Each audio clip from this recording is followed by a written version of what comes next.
ഇന്ത്യയിലെ ഏറ്റവും വലുതും അതുപോലെ തന്നെ ലോകത്തിലെ രണ്ടാമത്തെ വലുതുമായ തവാങ് മൊണാസ്ട്രിയിലാണ് നമ്മളിപ്പോൾ ഉള്ളത്.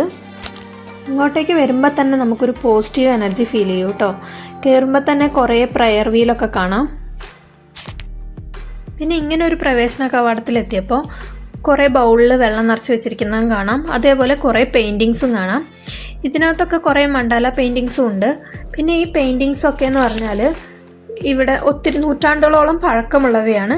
പിന്നെ ഇതൊക്കെ എന്ന് പറഞ്ഞാൽ ഇവിടുത്തെ ചരിത്രങ്ങളും മതവിശ്വാസങ്ങളും പിന്നെ ഇവിടുത്തെ ഓരോ ആത്മീയ സന്ദേശങ്ങളൊക്കെയാണ് ഈ പെയിൻറ്റിങ്സിലൂടെ ഇവർ അവതരിപ്പിച്ചിരിക്കുന്നത്. അതിൻ്റെ ഉള്ളിൽ നിന്ന് തന്നെ പുറത്തേക്ക് ഇറങ്ങുമ്പോൾ കാണുന്ന കാഴ്ച പറഞ്ഞാൽ അതിമനോഹരം തന്നെയാണ് കേട്ടോ. നല്ല തെളിഞ്ഞ അന്തരീക്ഷം ആയതുകൊണ്ട് തന്നെ നല്ല നീലാകാശവും നല്ല നീല കളറുള്ള മലകളൊക്കെ ആയിരുന്നു കണ്ടുകൊണ്ടിരുന്നതിന്. പിന്നെ തവാങ് മൊണാസ്ട്രീനെ കുറിച്ച് കൂടുതൽ പറയുകയാണെങ്കിൽ 1680-81 കാലഘട്ടത്തിലാണ് ഇത് സ്ഥാപിതമായത്. അരുണാചൽ പ്രദേശിലെ തവാങ് ജില്ലയിലാണ് കേട്ടോ ഈ തവാങ് മൊണാസ്ട്രി സ്ഥിതി ചെയ്യുന്നത്.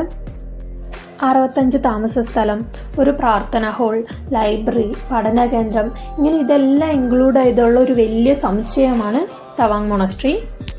അതേപോലെ ഇവിടെ ഒരേ സമയം 450-ലധികം സന്യാസിമാർക്ക് താമസിക്കാൻ പറ്റുമെന്നാണ് പറയപ്പെടുന്നത്. നമ്മളിങ്ങനെ പോകുന്ന വഴികളിൽ രണ്ട് സൈഡൊക്കെ കാണുന്ന ഈ ബിൽഡിങ്സിലാണ് ഇവർ താമസിക്കുന്നത്. ഇതിൻ്റെ മുകളിലെത്തിയിട്ട് താഴോട്ട് നോക്കിക്കഴിഞ്ഞാൽ നമുക്ക് തവാങ് ഫുള്ളായിട്ട് കാണാൻ പറ്റുന്നുണ്ട് കേട്ടോ. പിന്നെ ഈ കാണുന്നത് അവരുടെ സ്കൂളാണ്.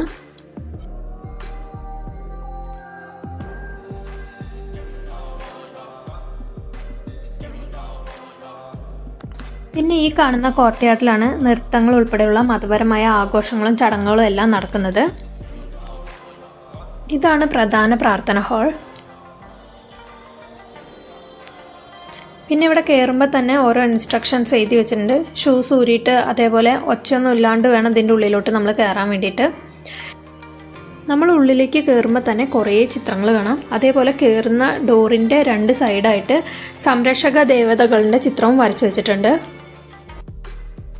പിന്നെ ഇവിടെയുള്ള പെയിൻറ്റിങ്സിൽ പ്രധാനമായിട്ടും ചുവപ്പ്, നീല, മഞ്ഞ, പച്ച, സ്വർണ്ണ നിറം എന്നിവയൊക്കെയാണ് പ്രധാനമായും ഉപയോഗിച്ചിരിക്കുന്നത് കേട്ടോ. ഈ നിറങ്ങൾ സമാധാനം, ജ്ഞാനം, കരുണ, ആത്മീയ ഉണർവ് എന്നിവയൊക്കെ പ്രതിനിധീകരിച്ചാണ് ഈ കളേഴ്സൊക്കെ യൂസ് ചെയ്തിട്ടുള്ളത്. പിന്നെ ഈ ഒരു സൈഡിൽ ബുദ്ധ കഥകളും ചരിത്രങ്ങളൊക്കെയാണ് വരച്ചു വെച്ചിട്ടുള്ളത്.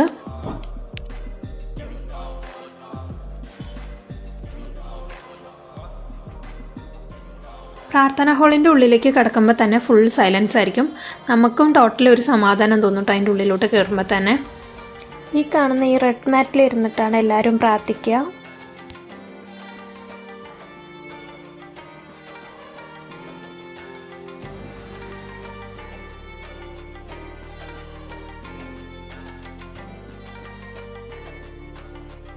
പിന്നെ ഇവിടെയൊക്കെ ഓരോ ലാമമാരുടെ പിക്ചേഴ്സൊക്കെ വരച്ച് വെച്ചിട്ടുണ്ട്.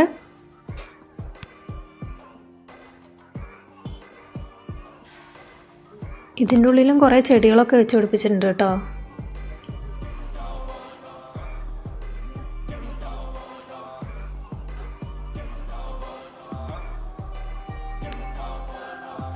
പിന്നെ ഇവിടെയും ഓരോ ലാമമാരുടെ പ്രതിമകളും അവരുടെ പേരൊക്കെ എഴുതി വെച്ചിട്ടുണ്ട്.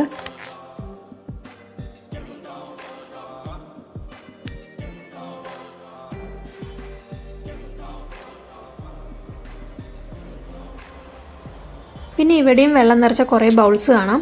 ഇതിന് വാട്ടർ ഓഫറിംഗ് ബൗൾസ് എന്നാണ് കേട്ടോ പറയാം. ശുചിയുടെയും വിശുദ്ധിയുടെയും പ്രതീകമായിട്ടാണ് ഇവരിങ്ങനെ വെള്ളം അർപ്പിക്കുന്നത്. ബുദ്ധനോടുള്ള ആദരവും ഭക്തിയൊക്കെ പ്രകടിപ്പിക്കാനായിട്ട് ജലം മാത്രമല്ല അവരിങ്ങനെ ഓരോ സാധനങ്ങളും ഇവിടെ ഓഫർ ചെയ്യാറുണ്ട്.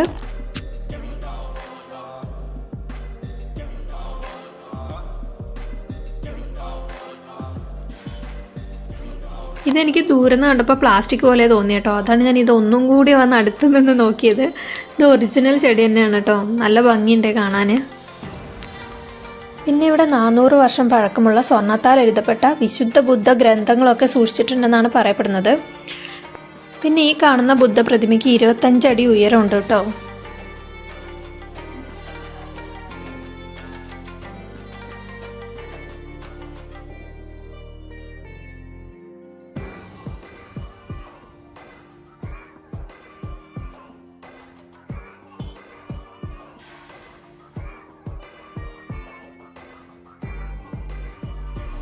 ഞാൻ നേരത്തെ പറഞ്ഞിട്ടുണ്ടായിരുന്നില്ലേ, കുറേ സാധനങ്ങൾ ഓഫർ ചെയ്തിട്ടുണ്ടായിരുന്നു. കണ്ടോ, ഇവിടെ കുറേ ബിസ്ക്കറ്റ്, ചോക്ലേറ്റ്സ്, അങ്ങനെ അവർക്ക് ഇഷ്ടമുള്ള സാധനങ്ങളൊക്കെ നമുക്കിങ്ങനെ ഓഫർ ചെയ്യാൻ പറ്റും. പിന്നെ ഏറ്റവും ഇമ്പോർട്ടൻ്റ് ആയിട്ടുള്ളൊരു കാര്യം പറയാൻ മറന്നുപോയി. തവാങ് മൊണസ്ട്രി എന്ന് പറഞ്ഞാൽ സമുദ്രനിരപ്പിൽ നിന്നും 10,000 അടി ഉയരത്തിലാണ് സ്ഥിതി ചെയ്യുന്നത്. അതുകൊണ്ട് തന്നെ ചിലവർക്ക് ശ്വാസം മുട്ട് പോലുള്ള ഡിസ്കംഫർട്ടൊക്കെ ഫീൽ ചെയ്യും. നമ്മൾ നോക്കുമ്പോൾ ഇതേപോലെ ഒരു ഏജായ ഒരാൾക്ക് നല്ലപോലെ ശ്വാസം മുട്ടുന്നുണ്ടായിരുന്നു. തീരെ ശ്വാസം എടുക്കാനേ പറ്റുന്നുണ്ടായിരുന്നില്ല. അവരുടെ വണ്ടിയിലാണെങ്കിൽ ഓക്സിജൻ സിലിണ്ടറൊക്കെ ഉണ്ടായിരുന്നു, പക്ഷേ ഇങ്ങോട്ടേക്ക് കയറി വന്നപ്പോൾ ഒന്നും എടുത്തിട്ടൊന്നും ഉണ്ടായിരുന്നില്ല. അപ്പോൾ നമ്മുടെ കയ്യിലാണെങ്കിൽ കുഞ്ഞു ഓക്സിജൻ സിലിണ്ടർ ഉണ്ടായിരുന്നു കേട്ടോ. അപ്പോൾ നമ്മളത് വേഗം കൊടുത്തു. അപ്പോൾ ആളത് വലിച്ചു കഴിഞ്ഞപ്പോൾ ഓക്കെ ആയി. അവരുടെ വീട്ടുകാരൊക്കെ നമ്മളോട് ഒത്തിരി താങ്ക്സ് ഒക്കെ പറഞ്ഞു കേട്ടോ. അവർ ഓക്കെ ആയി കണ്ടപ്പോൾ തന്നെ നമുക്കും ഹാപ്പിയായി. പിന്നെ തവാങ് മൊണസ്ട്രിയിൽ വന്നിട്ട് പ്രയർ വീല് കറക്കാതെ പോകാൻ പറ്റില്ലല്ലോ, അതുകൊണ്ട് ഞാനും കറക്കി. പിന്നെ നമ്മൾ ഇതുവരെ എത്തിച്ച ആൾക്കും നമ്മൾ എന്തെങ്കിലും കൊടുക്കണ്ടേ. നമ്മുടെ വണ്ടിയിലും നമ്മൾ ഇതുപോലെ ഒന്ന് വാങ്ങി കെട്ടിയിട്ടുണ്ട് കേട്ടോ.